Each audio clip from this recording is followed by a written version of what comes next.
বৃদ্ধাঙ্গুলি দেখিয়ে আল্লাহর সাথে বিরুদ্ধাচরণ করে, ঠিক কিনা বলেন?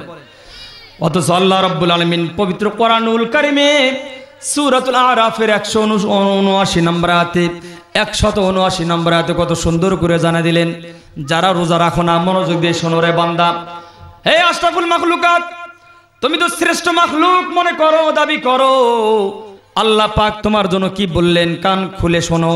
আল্লাহ পাক জানিয়ে দিলেন, ওয়ালাকাদ যারানা লি জাহান্নামা কাসীরাম মিনাল জিন্নি ওয়াল ইনস লাহুম কুলুবুল লা ইয়াফকাহুনা বিহা ওয়া লাহুম আয়ুনুল লা ইউবসিরুনা বিহা ওয়া লাহুম আযানুল লা ইয়াসমাউনা বিহা উলাইকা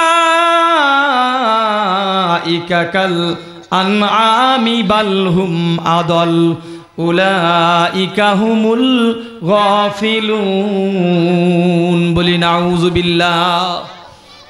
আল্লাহ পাক পবিত্র কোরআনুল কারীমে আয়াতে জানিয়ে দিলেন, আমি মানুষের মধ্যে এবং জিনদের মধ্যে অসংখ্য অগণিত হাজার হাজার বিলিয়ন ট্রিলিয়ন জিলিয়ন মানুষকে সৃষ্টি করেছি জাহান্নামে দেওয়ার জন্য। বলেন কিসে দেওয়ার জন্য? কিসে দেওয়ার জন্য? জাহান্নামে দেওয়ার। কারণ লাহুম কুলুবুল লা ইয়াফকাহুনা বিহা, তাদেরকে আমি কলব দিয়েছি কিন্তু তারা চিন্তা ভাবনা করে না। কি দিয়েছে? কলব দিয়েছে কিন্তু চিন্তা ভাবনা করে না। আছে না এরকম মানুষ? আমাদেরকে মানুষ কি জন্য সৃষ্টি করলেন? এত সুন্দর আল্লাহ পাক চক্ষু দান করলেন, আল্লাহ এত সুন্দর হাত দিলেন, আল্লাহ এত সুন্দর চেহারা দিলেন, কি জন্য? এত সুন্দর চক্ষু যেখানে সেট করে সেখানে সেট করলেন। নাকের ছিদ্র যদি দুইটা না দিয়ে একটা দিত কেমন লাগতো বলেন? আবার দুইটা যেভাবে ছিদ্র দেওয়ার দরকার আল্লাহ পাক তাই দিলেন, যেটা আপনি চাননি, কোনোদিন দরখাস্ত করেন নাই। করছেন কি? কেউ বলতে পারবেন যে আমি দরখাস্ত করেছি মায়ের পেটে? না। আল্লাহ রাব্বুল আলামিন এই কথাটি কোরআনুল কারীমে সূরা আল ইমরানের 6 নম্বর আয়াতে জানিয়ে দিলেন, হুয়াল্লাযী ইউসাউইরুকুম ফিল আরহামি কাইফা ইয়াশা। বলি আল্লাহু আকবার।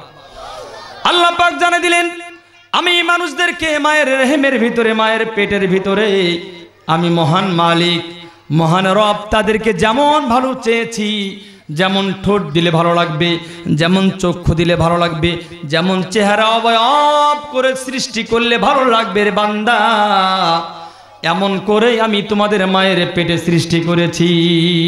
সুবহানাল্লাহ বলেন। অথচ আল্লাহ পাক চাইলেই মায়ের পেটেই আপনাকে আমাকে অ্যাবর্শন করে সৃষ্টি করতে পারতেন। হয়তো একটা পা নাই, একটা চক্ষু নাই, একটা কান নাই, দুটো কান না দিয়ে আল্লাহ পাক একদম বধির করে আল্লাহ পাক আমাদের সৃষ্টি করতে পারতেন কিনা বলেন? কিন্তু আল্লাহ পাক কি এটা করছেন? আমাদেরকে এত সুন্দর চেহারা দিলেন কি জন্যে? এত সুন্দর চেহারা, এত সুন্দর বডি ফিটনেস দেওয়ার কারণ বান্দা আমাকে সিজদা করবে। কারণ আল্লাহ পাক বলে দিলেন, ওমা খলাকাতুল জিন্না ওয়াল ইনসা ইল্লা লিয়াবুদুন। হে বনি আদম, আশরাফুল মাখলুকাত, আমি তোমাকে সৃষ্টি করেছি কেবলমাত্র একমাত্র শুধুমাত্র ইবাদতের জন্য। তোমাকে সৃষ্টি করি নাই নদীতে মাছ মারার জন্য রে বান্দা। এটা বলি নাই যে মাছ মারতে মারতে দিন শেষ হবে, আজান হয়ে যাবে, নামাজে তুমি হাজির হবা না, এটা বলা হয় নাই। এটা বলা হয়েছে তোমাকে সৃষ্টি করেছে ইবাদতের জন্য। কিন্তু সেই ইবাদত বাদ দিয়ে আমরা দুনিয়াবি কর্মকাণ্ড করতে করতে আল্লাহকে ভুলে গিয়ে নাফরমান হয়ে গিয়েছি, ঠিক কিনা বলেন? কিন্তু আল্লাহ পাক এই জন্য মানুষকে সৃষ্টি করে নাই, সৃষ্টি করেছে ইবাদতের জন্য 100%। আপনি ইবাদত করতেছেন, আপনি ব্যর্থ, আপনি চরম বিফল, আপনি সফলতার উচ্চ কাতারে দিতে পারবেন না। কারণ যার ইবাদত নাই তার সফলতা নেই। বলেন ঠিক কিনা? যার ইবাদত আছে তিনি সফল, তিনি সবচেয়ে মহান জ্ঞানী, তিনি সফলতার উচ্চ শিখরে পৌঁছতে পারছে। আল্লাহ রাব্বুল আলামিন বললেন, হে বনি আদম, তোমাদেরকে আমি বলে দেই সফলতার মাপকাঠি কোথায়। আমরা মনে করছি হয়তো সফলতা মনে হয় আমাদের মাঝে চাকরির মাঝে রয়েছে, সফলতা মনে হয় আমাদের আবাদ সুবাদের মধ্যে রয়েছে, সফলতা মনে হয় আমাদের ক্যারিয়ারের মধ্যে রয়েছে। না না না, মনে রাখো, সাবধান। আল্লাহ পাক জানিয়ে দিলেন, ফামান যুহজিহা আনিন নারি ওয়া উদখিলাল জান্নাতা ফাকাদ ফাজ। বলি আল্লাহু আকবার। আল্লাহ পাক জানিয়ে দিলেন, রে বান্দা, ও আমার বান্দারা শুনে রাখো, মানবতার সফলতা একখানেই নিহিত রয়েছে, ইবাদতের মধ্যেই। আর এই বান্দারা ইবাদত করতে করতে দুনিয়ার জিন্দেগি যখন শেষ করবে, খতম করে ফেলবে, তারপরেই আল্লাহ রাব্বুল আলামিন জাহান্নামের আগুন থেকে নিষ্কৃতি তথা মুক্তি দিয়ে জান্নাতের দ্বার প্রান্তে নিয়ে যাবে। সেই ব্যক্তি চরম এবং পরম সফলতার উচ্চ শিখরে পৌঁছতে পেরেছে। সুবহানাল্লাহ বলেন।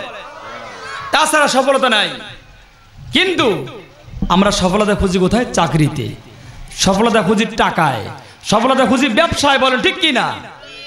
আজকে দেখেন নদী ভাঙ্গন রোধের জন্য আমরা কি বোল্ডার বলেন, এগুলোকে কি বলে, সিসি ব্লক দেওয়া হয়েছে, হাজার লক্ষ লক্ষ সিসি ব্লক দেওয়া হয়েছে যাতে নদী ভাঙ্গন রোধ হয়। বলেন ঠিক কি না?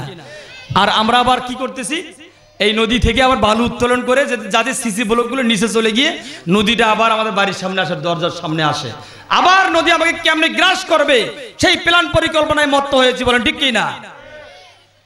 স্বাধীনতা অর্জনের চেয়ে স্বাধীনতা অর্জনের চেয়ে রক্ষা করা বড় কঠিন, ঠিক কিনা? এই জন্য আমাদেরকে নদীর ভাঙ্গন রোধ করতে হবে, আমাদেরকে এটাকে রক্ষা করতে হবে। অসাধু উপায়ে যারা বালু উত্তোলন করে আমাদের কষ্ট দেওয়ার প্ল্যান করবে, আমরা তাদেরকে বুঝিয়ে সুঝিয়ে বলবো, ভাই এত বড় সর্বনাশা কাজ করিয়েন না। বলেন ঠিক কিনা? নাকি ভালো বালু তোলা ভালো? বালু তোলা ভালো? আমরা তাদেরকে বুঝাবো যে ভাই প্লিজ, এই নদী ভাঙ্গন রোধের জন্য অসংখ্য ত্যাগ তিতিক্ষা কোরবানি হয়েছে আমাদের। আমরা লালচামারে দেখেছি অসংখ্য মানুষ, মহামান্য মন্ত্রীদ্বয় এসেছিলেন এখানে, এসে তারা নদী ভাঙ্গন রোধের জন্য তারা প্ল্যান করছে। আর আমরা যদি কিছু টাকার বিনিময়ে ব্যবসার জন্য নদী থেকে বালু তুলিয়ে ব্যবসা করি, ক্ষতি তো জনগণের জন্য হচ্ছে। বলেন ঠিক কিনা? এই জন্য আমরা তাদেরকে বুঝাবো। আল্লাহ পাক সবাইকে বুঝদান করুন, বলি আল্লাহুম্মা আমিন। সম্মানিত ভাইরা আমার, আল্লাহ পাক এই মানবতার জন্য, মানব জাতির জন্য রমজান দিল কি জন্য? গুনাহ মাফের ওসিলা হিসেবে। বলেন কি জন্য? গুনাহ মাফের ওসিলা হিসেবে দিল, তাই না? এটা বলি নাই আমি? আল্লাহ রাব্বুল আলামিন পবিত্র কুরআনুল কারীমে সূরা বাকারা 2 নম্বর সূরা আল বাকারার 183 নম্বর আয়াতে কত সুন্দর করে জানা দিলেন, ইয়া আইয়ুহাল্লাযীনা আমানু কুতিবা আলাইকুমুস সিয়ামু কামা কুতিবা আলাল্লাযীনা মিন ক্বাবলিকুম লাআল্লাকুম তাত্তাকুন। বলি আল্লাহু আকবার। জোরে বলতে হবে আল্লাহু আকবার। আল্লাহ পাক রব্বুল আলামিন এই সূরা বাকারার 183 নম্বর আয়াতে জানা দিলেন, বান্দারে, ও আমার প্রিয় বান্দারা, আমি রোজাকে তাকওয়ার জন্য বানিয়েছি। আর এই পুরা রমজান মাসটা আমি তাকওয়া শিক্ষা দেওয়ার জন্য সৃষ্টি করেছি। সুবহানাল্লাহ বলেন। বান্দাদের তাকওয়া মিনিং হচ্ছে ভয়। তাকওয়া মিনিং মানে কি? তাকওয়া শব্দের অর্থ ভয়, ভয় করা, আল্লাহকে ভয় করা। ভয়টা হচ্ছে এমন, আপনি বড় ভাইয়ের সামনে মন খুলে অফেন্সিভ কথা বলতে পারবেন না, বাবার সামনে বিড়ি টানতে পারবেন না। আমাদের মাঝে আছে না অনেক বিড়ি টানে, কিন্তু বাবার সামনে বিড়ি টানতে পারে? বলেন পারে কিনা? ভাই আমার কথা বোঝা যাচ্ছে? কষ্ট হচ্ছে কি আপনাদের? কষ্ট হতে কথা না, কারণ আমি তো বাড়ি পাশে আপনাদের। আমাকে চিনছেন না আপনারা? চিনছেন কিনা আমাকে? হ্যাঁ, তাহলে কথা তো আমার সমস্যা হওয়ার কথা না। হয়তো একটু বাহিরে ছিলাম, ওই জন্য একটু কথার এইভাবে স্টাইল। অনেকে চিনবে না, আমার বাড়ি পাশেই। আমি মরহুম মাওলানা শামসুদ্দিন রহমতুল্লাহ আলাই তার ছেলে। আপনাদের পাশেই যে সমস মাওলানা নামে পরিচিত আপনাদের, তারাই আমি ছেলে। আমি তার প্রথম ছেলে। আমার ছোট ভাই আসছে এখানে, ওই নুরুল মাহফুজ, ও মাওলানা। 3 ভাই আমরা মাওলানা, আলহামদুলিল্লাহ। তো আমার আব্বা আমার দুজনেই মারা গেছে, আপনারা চিনছেন এখন হয়তো, তাই না? তো আমার কথার সমস্যা হচ্ছে বলেন? হ্যাঁ, কথা হলে বলবেন যে হুজুর ভাই কথা শোনা যাচ্ছে না, বোঝা যাচ্ছে না, বলবেন। আমি যাচ্ছি রমজান মাসের শিক্ষা। রমজান মাস আল্লাহ রাব্বুল আলামিন কেন দিলেন? একটা মাত্র কারণে, লাআল্লাকুম তাত্তাকুন, যাতে আমরা তাকওয়া অর্জন করতে পারি, তাকওয়া শিক্ষা অর্জন লাভ করতে পারি। আর তাকওয়াটা কি? ভয় করা। ওই যে বলছি, বাবার সামনে একটা ছেলে বিড়ি টানবে না, বড় ভাইয়ের সামনে তার ছোট ভাই খারাপ কথা বলবে না, এটা হচ্ছে তাকওয়া। কিন্তু ওই যে আবার যখন বাবার সামনে থাকবে না, বড় ভাই তার পাশে থাকবে না, দেখবেন যে বিড়ি টানবে, খারাপ কথা বলবে, খারাপ কাজ করবে, এরকম হয় কিনা বলেন? এটাই তাকওয়া না। ঠিক তেমনি ভাবে একটা মানুষ যেমন সারাটা দিন রোজা রাখা অবস্থায় ওই যে সুবহে সাদিকের সময় থেকে শুরু করে সূর্যাস্ত পর্যন্ত না খেয়ে একটা মানুষ রোজা পালন করেছে, সিয়াম পালন করেছে, এমন অবস্থায় মিথ্যা কথা বলে নেই, চগলখড়ি করে নাই, পরনিন্দা করে নাই, পরচর্চা করে নাই, কারোর সাথে মারামারি গীবত শিকায়েত করে নাই। এই যে আল্লাহকে দেখা, আল্লাহকে না দেখে আল্লাহ রাব্বুল আলামিনকে বিশ্বাস করে যে বান্দা গুনাহের কাজ ছেড়ে দিল, আল্লাহ রাব্বুল আলামিনের পরিভাষায় লাআল্লাকুম তাত্তাকুন এই শব্দটির মিনিং হচ্ছে মুত্তাকি। এই যে আমরা আল্লাহকে না দেখে গুনাহের কাজ ছেড়ে দিয়েছি, আল্লাহ রাব্বুল আলামিন এটাই চায়, বান্দারে আমাকে না দেখে তোমরা খারাপ কাজ ছেড়ে দাও, তবেই একটা মানুষ তাকওয়া অর্জন করতে পারবে। বলেন সুবহানাল্লাহ।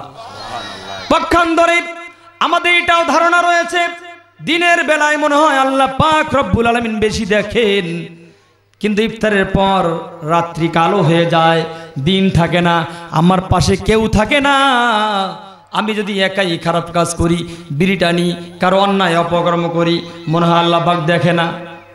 দেখে কি? তাহলে আমরা রাতের বেলায় খারাপ কাজ করি কেমনে? দিনের বেলায় যে ব্যক্তি রোজা রাখা অবস্থায় দরজা বন্ধ করে দিছে, পিপাসায় কাতর, বুক ফেটে যাচ্ছে, সে চাচ্ছে ফ্রিজ খুলে একদম পানি মারে, ঠান্ডা পানি মারি দিবে, কারণ পিপাসা লাগছে। হয় না এরকম? বলেন হয় না? কিন্তু সেই ব্যক্তি পিপাসার কারণে বুক ফেটে যায়, দরজা বন্ধ করে দিয়ে কেউ নাই, কোলাহল মুক্ত পরিবেশ, ফ্রিজের দরজা বন্ধ, ফ্রিজের দরজা খুলে দিয়ে ওই যে ঠান্ডা পানীয় শরবতের পানি বা গ্লাস বের করে মুখের কাছাকাছি আনার সাথে সাথে কোন যে অদৃশ্য আওয়াজ তাকে ধাক্কা মেরে ফেলে দেয়, কিরে আল্লাহর বান্দা তুমি না রোজা? কি বলে? তুমি তো রোজা, আল্লাহ তো তোমাকে দেখতেছে, তুমি কেমনে আল্লাহর নাফরমানি করবা? তুমি কেমনে আল্লাহকে ভুলে যাবা? ঠিক কিনা বলেন? ঠিক তেমনি ভাবে ভাইরা আমার, প্রিয় মুরব্বী বাবাজিরা আমার, একান্ত আপন জনেরা আমার, আমরা যদি এইভাবে আল্লাহকে ভয় করতে শিখি, আল্লাহকে ভয় করতে জানি যে আল্লাহ পাক আমাকে দেখতেছেন, আমি তো রোজাদার, কেউ নেই, দরজা বন্ধ করে কেউ নেই, আমার মা বাবা ভাই বোন আত্মীয় স্বজন ছেলে মেয়ে কেউ নেই, অদৃশ্য আওয়াজ যখন কানে আমাকে বাড়ি দিয়ে ধাক্কা দিয়ে মেরে ফেলে দেয়, এই তুমি না রোজা, আল্লাহ পাক তোমাকে দেখতেছে, এই কথাটা শুধু এই একটি মাস নয়,